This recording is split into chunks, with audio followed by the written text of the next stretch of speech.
Animation is a form of art that transforms sketches into life, and Sheridan College is at the heart of it all. Known as the Harvard of Animation, Sheridan has produced industry legends who've contributed to films from Disney, Pixar, and DreamWorks.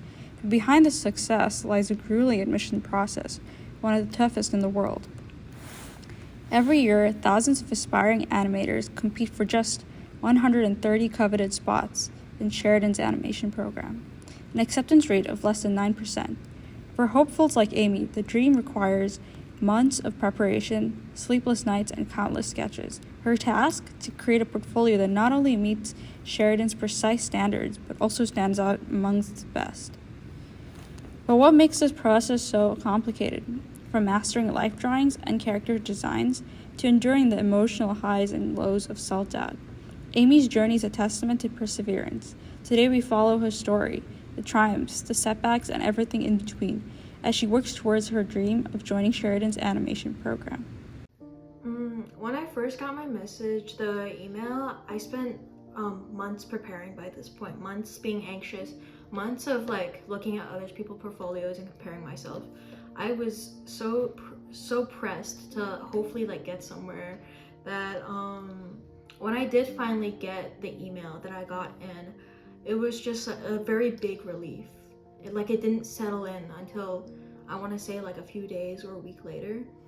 I think, and I remember I told everyone I knew. I told my design teacher. I was really proud of myself because even afterwards my mom talked to me and she's like, we didn't have to get you any supplementary classes or anything like that. And she just seemed, at the time, I feel like she was never really that into my idea of getting an art career, but I think she was just so supportive of it. It made me really happy.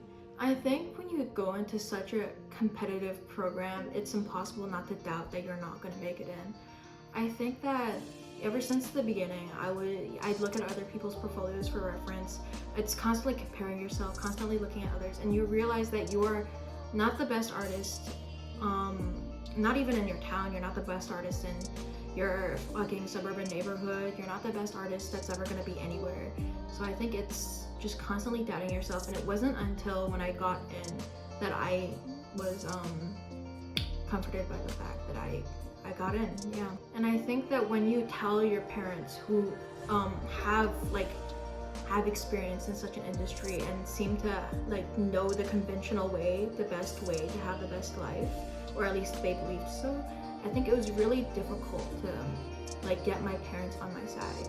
I think my father was the first one, but I remember up until the end where I got my acceptance letter, my mother was constantly you need to apply to another school, you need to back up, you need this, you need that, which I do think she was right. I think I should have applied to more than one school. I think that's based, but at the time, I remember I was just so put off by the fact that I thought she didn't believe in me.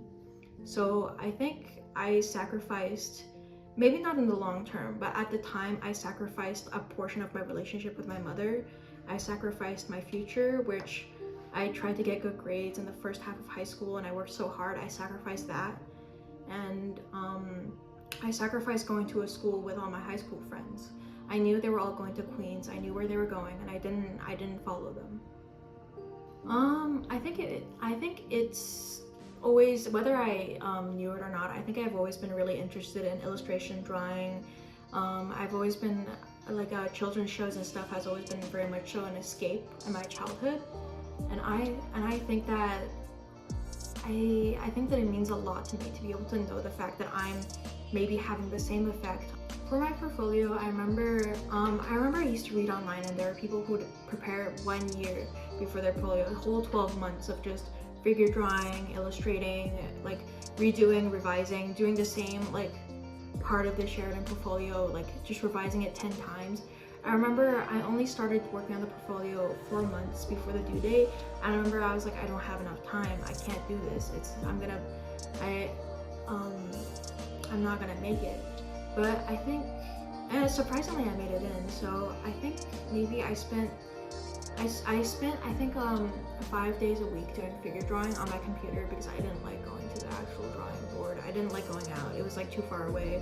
I live in the middle of nowhere, and I think for my projects themselves, for my hand drawing, I revised that I think 6 times. And for my layout drawings, I revised 2 or 3 times after critique. I went through 2 character designs for the character rotation, and I went through 3 animations for the jump. So overall, it was a very busy 4 months.